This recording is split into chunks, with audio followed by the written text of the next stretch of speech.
So for those that been around and and been paying attention to me, everybody knows that my life is in the music, and this is my way of really like kind of like not only connecting with the audience and like you watching, but it's for me connecting with myself more.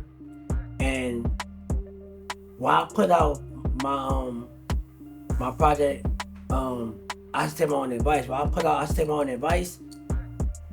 I learned something doing that project that like I was battling with certain things within myself, and like I didn't realize that was even a thing. So this time around, when I said, all right, I'm about to go into Bealizean Goat 3, my main thing was make sure that when I do make this project, I am self-aware of who I am and like what I want to do and what I want to represent going into the project before I make even one song. So yeah. So I noticed because I follow you, yeah, that you are a student as well as the teacher. sure. And in that context, how does working with your students? Because I know you teach an after school program. Yeah. You teach a youth. Yeah. You're a leader of you're a teacher of a youth leadership For program. sure. So how does that affect your music, or do you incorporate things that you learn from your students or lessons that you share with your students? Do you incorporate that in your music? Yeah, for sure. Actually, what's funny that a lot of the beats that's on the album I made at work. I made at work, like on my break, or even sometimes I'll see one of my students and just them just getting busy and just getting behind the board and just making the beat and just watching them like lock in. I think about the time when I was that 14-year-old kid trying to lock in. And so when I see the 14-year-old kid get on Reason, get on Logic, get on FL and start making the beat, I'll set my laptop up right there in the class and I'll start making the beat with them. So I know for sure what my students had taught me was be more simple. Be more simple with your message. Be more direct. Because I know when I talk to my students, I can't be around the bush with certain information. They need it directly in your face. So that's one thing that being with my students had taught me is when you do this message on this project and just even the songs in general, be direct on how you feeling, what you want to say. Be direct. And that's one thing my students taught me indirectly without them knowing that they was teaching me that. Nice. That's an awesome segue into the album. So you were starting to talk about the first song. Can you give us the title of the album and then go into the first song? So before I even get into the meaning and the songs on the album and things, I want to clear up something. So when I first did the Bealizean Goat series in 2018, what I truly meant on when I called the project Bealizean Goat, a lot of the people felt like it was more like an ego thing. Like I'm the greatest of all time. I'm the greatest Bealizean of all time, and that's not really what it was. Now, don't get me wrong. Did I make that project and naming that with that level of confidence? Yes. But that's not the meaning of the GOAT. My main thing is that I'm a human being and I want to be the best me possible. But I'm also Bealizean. You feel me? Both parents are from Belize. I have a Garifuna background, and like everybody that knows me knows that. So my main thing was that when I first started calling these series the Bealizean Goat series, it's not me trying to say that I'm the greatest of all time. Personally, I want to be the best me, the greatest of all time. You know what I mean? So that was the main reason why I even do the whole GOAT thing. So fast forward now, we have the third version of it, the Bealizean Goat 3. Right?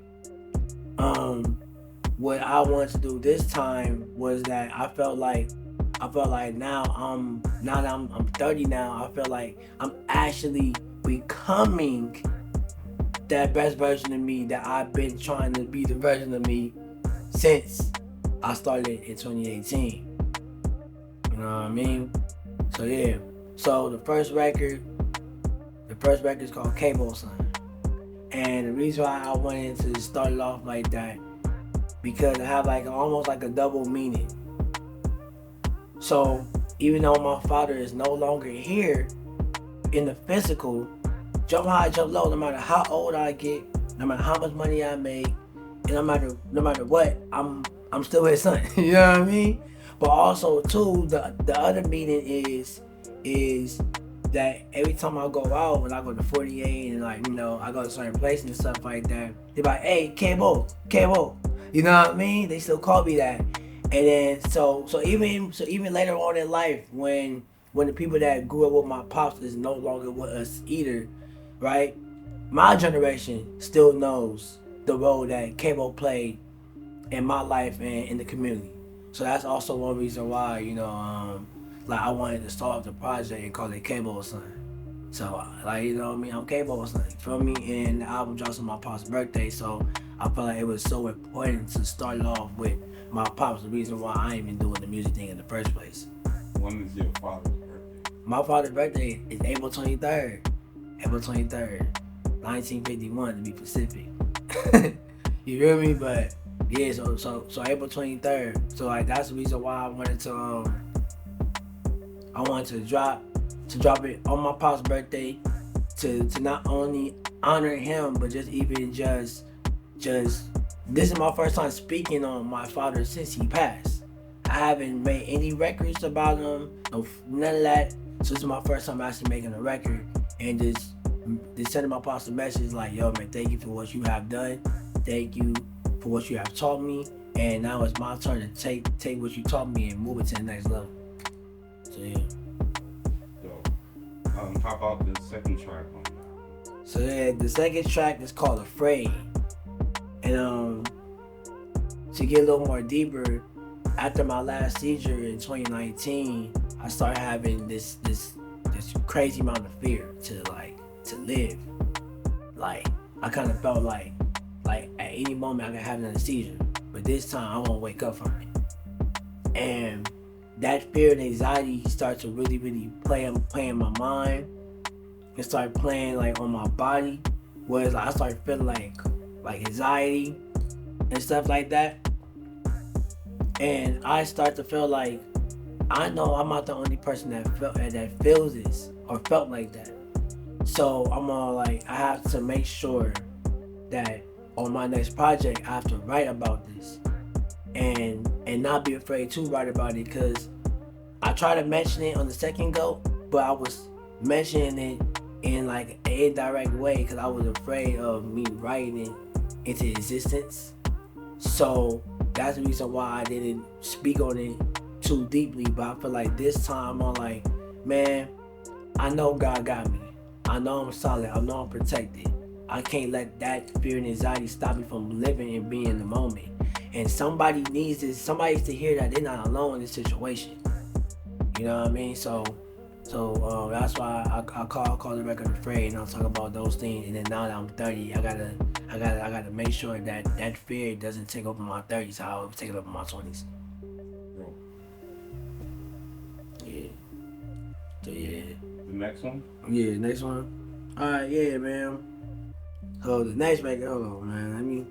Let me light this up. Yo, we can smoke in here? You good? Yeah. You solid? Cool. Alright, I'm gonna make that a vape? Cool. Huh? That's a vape? Nah, man, this is like clear paper, bro. Oh, okay. You feel me? My brother put me onto the clear papers. See what you smoking. Yeah. I think that's more efficient anyway. You know what I mean? But anyway, man, let's chop up about the next record. The next record for sure is one of my favorite records. The next record is called Trouble.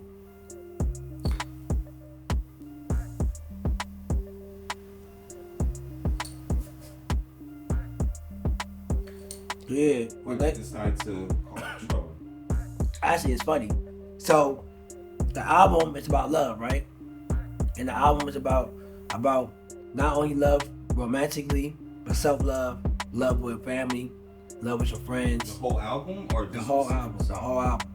The whole meaning of the album is about love.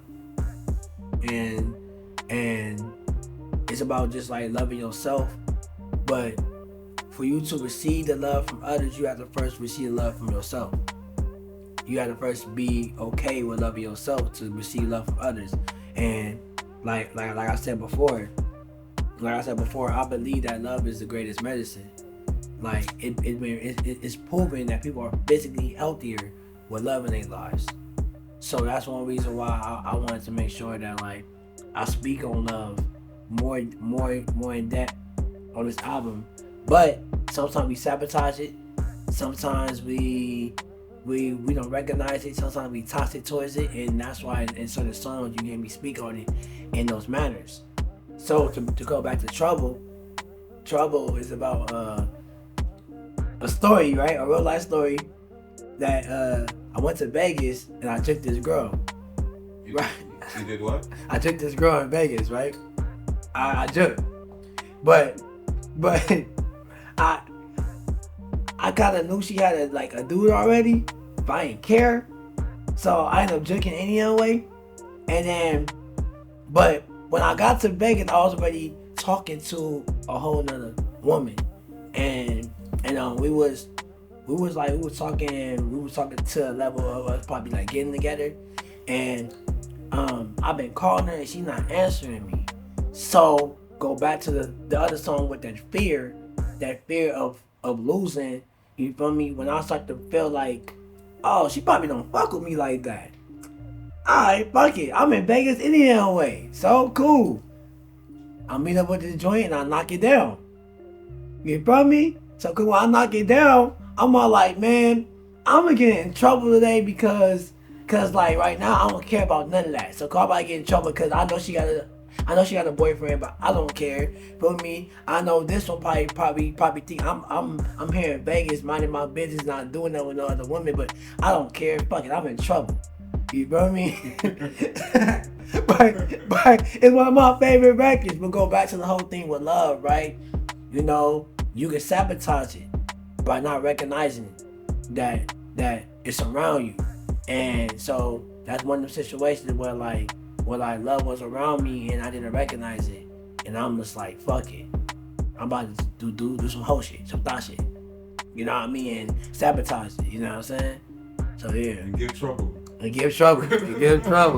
But I'm not gonna lie, this record was my favorite records. And like, look, man, the reason why it was my favorite records, because the beat I made for it, I feel like you don't hear beats like this, man. Like, you don't hear beats like this. It got this soca dancehall feel to it, but it got this R&B sample flavor to it also, but it still got that Caribbean flavor on top of it.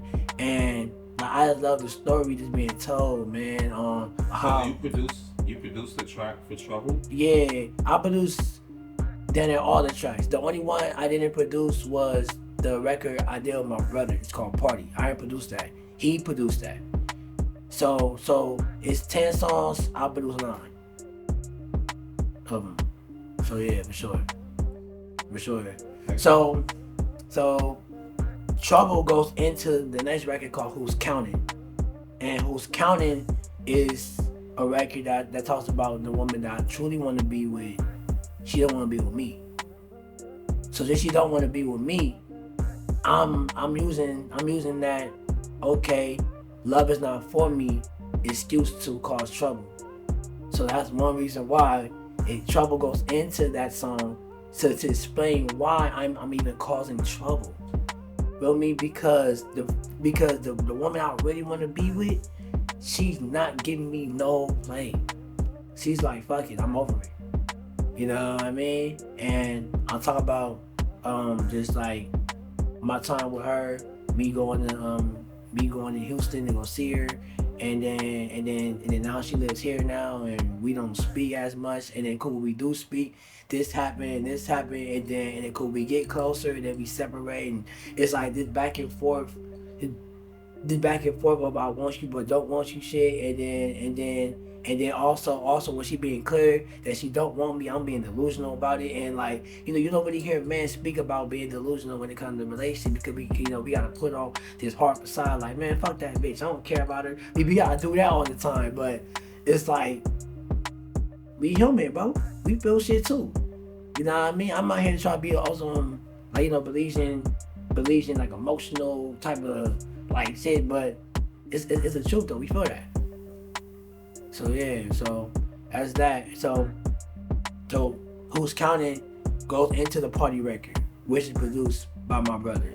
So now I'm on some shit now in the story that like, all right. What track is this? This is number 5, right? So with me being hurt that the woman I want to be with don't want to be with me, I already caused trouble with this one. You feel me? By even going to Vegas and knocking things out and stuff like that. You feel me? Let me just go back to the life that I recognize, and that's the party life. Now we back in the club. You feel me? Pretending that I'm not bothered. Pretending that I don't feel a way about my personal life in general outside the relationship. Pretending that I don't feel what I feel. So cool, we in the party. You feel me? And like what I like about party a lot is that it got this little West Coast hip hop vibe to it. It's smooth R&B with it. And then what's the title of the song? It's called Party. It's called Party, and like I talk about literally being in the club, turning up, and just trying to just pretend that like, you know, I'm not bothered by what's going on in life. You know what I mean? And I got an Usher sample in this. It's crazy, man. I'll post with it. Post with it for sure. Hey, yo, you got ashtray? Let me get that ashtray. Ashtray over there. Ashtray. You know, let me get the ashtray. I don't wanna. Oh, this shit got buttons and shit. This shit do buttons, like, nigga, wait. No sense when niggas got ashtray that do buttons. What the fuck is this shit? That's crazy. Hey, yo, pause. You know what I mean? We don't be excited about nothing that vibrates. Pause. Before we move on to track number 6, can you kind of give me your description of how you would describe your genre? How would you describe your genre? And what would you call it? Alright, man. This is a very interesting question, because I used to question it, because I felt like I wasn't sure, because I do hip hop and R&B. I rap, but I also do the Caribbean stuff too. So some people know me for my Caribbean bops, and some people know me for my rap bops, and some people know me when I infuse it together. But some people even know me as just like some people even call me an R&B singer. I don't consider myself an R&B singer, but some people do that. You know what I mean? But so I would say, first to describe it, it's feel good music. It's feel good music. It's feel good music with a message, of course, because like I'm only writing my life, and then I know what I go through. I'm not the only one going through it. That means that if you could relate, you could relate. You know what I mean? So I first say feel good music, and then the genre, man, I'm hip hop, bro. I'm hip hop, cause you know, hip hop is the energy. You know what I mean? Hip hop is not only rapping in one way or singing in one way. Hip hop is a way of life. You feel me? And then also hip hop even come from Caribbean culture. So I'm hip hop, bro. You feel me?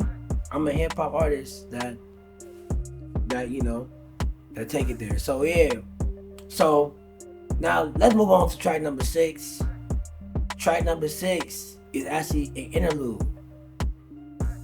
It's an interlude, right? I have someone very, very special, and her name is Marcella Shanae. Marcella Shanae, she's also in the Garifuna community, doing big things and stuff like that. And so she gave me a poem, going into the Single Ever song, which is number 7. So cool, she gave me a poem, talk about being in her single era and et cetera, you know, and like, you know, just a little quick poem of her just expressing herself as a woman, and then that interlude goes straight into Single Girl Era, which is number 7. So number 7 is Single Girl Era, and like what's crazy because Single Girl Era talks about the girl from track number 5. All right. So cool. The girl from track number 5 is a girl that's been spoken about in track number 7. So pretty much, like, it's an uplifting song for women that just proud and just being comfortable in a single girl era. Like, yeah, I'm single and you know I'm on my shit, right? But there's a double meaning within the song too, because even though I wrote it for the women to be proud and blah blah blah, there's the other meaning behind it is that I'm a man trying to tell this woman that, like, every time I come into your life, you were your single girl era. Every time I leave your life, you're not. So the question is though, are you really in your single girl era, truly on your shit and really saying you're the woman that you want to be or trying to be? Or you just using that as a cop-out to not be with me and you just waiting for that nigga. You know what I mean? So that's the double meaning between the song, you feel me? And then, so that's that. So after that, it goes into track number 8. So now track number 8 is called Up. Up is a record that's a confident record. It's like, okay, now I decide to be like, you know what? Let me focus on me. Let me focus on myself. And when I start focusing on myself, I start noticing a certain type of love for myself, which I start realizing throughout this whole process. This is something that I needed to do, was start having a certain amount of love for myself to even see the things I want to see, you know, the outcomes I want to see. So cool. That record's called Up, and it's a self-confidence record. Okay, so now that I'm focused on myself and all that, now people calling my phone, they want to work. Girls that I ain't speak to in years now want to speak to me. You know what I mean? Like certain homies that didn't want to share my music now talk about, yeah, this is my bro, this is my nigga. You feel me? Because I retrained my mind of like, you know what, I need to focus on this, on Wahsan, and just that little time I start focusing on Wahsan, changes start to happen gradually, and when it start happening gradually, right, the outcomes of life start to be different. So yeah, which that goes into track number 9. So now track number 9 is called Model, right? So now, can you explain that word? Model, man. Alright, so you know, everybody know what a model is. You know what I mean? Like, you know, like someone that just look good. You feel me? But the cool thing about it is that I have an Andy Palacio sample in the song, and I have a Paula Castillo sample in the song, and I play drums in the song. So pretty much to give like a quick little rundown, man. So during this time, I was like, let me get off social media for a week. I deleted social media off my phone for a week. Deleted it. Say fuck it. You feel me? So cool. So after I deleted it for a week, I started noticing that, alright, let me start locking in differently, because I'm not influenced by social media and what's going on. So now I could just focus on what Wahsan truly want to create. So one day I hear and I'm like, hey, hold up. Okay, this record is a classic. So what I decided to do was that I put it through this thing on fader, extract the drums. So now the beginning part of of the drum machine. Took that part, loop it, you feel me? Played it slower, then play it slower. At that, add some samples on top of it, play some bass around it, and then some hi-hats and stuff. And then I started singing this song. Ain't nothing to follow. You beautiful, you should model, baby. Yeah. So cool. And then I remember earlier I was listening to my uncle Andy. You know that song? I'm more than higher, yeah. I'm more than higher, yeah. I'm more than higher, like that. So I'm like, hold up. So I'm listening to that and I was like, oh, I gotta put that in the record. So from there, I started putting that into the record. And then, so, you know, to fast forward everything, when for the song to go back into the story to finalize everything, now I'm in a different space now, where it's like now because I'm starting to have more love for myself, I'm starting to meet different women. You feel me? So now I met someone that understands a little bit more like where I'm coming from me, and stuff like that. And then it goes into the last record. Before we go into the last record, can you tell us what your shirt says? Oh, alright. So this shirt say "Suck Diggy Doe." I thought it said Snoop Dogg. Nah. It says "Suck Diggy Doe Doe." So you know, "Suck Diggy Doe" don't really have no meaning whatsoever in gripping our culture. But the thing is that I just like you know, growing up when it's more of a feeling, yeah. Jamming and such or something. Yeah, like growing up with a point artist like playing like Diggy Doe. Yeah. So cool. I thought it was so dope. So I was like, yeah, let me just so like growing up, I used to hear my dad do it. So like when I started doing records, I got the Caribbean feel, I was like, I never heard of no dancehall beats, so I started putting on dancehall beats. So Diggy Doe. Yeah, Diggy Doe, that's that, man. So that's on the shirt.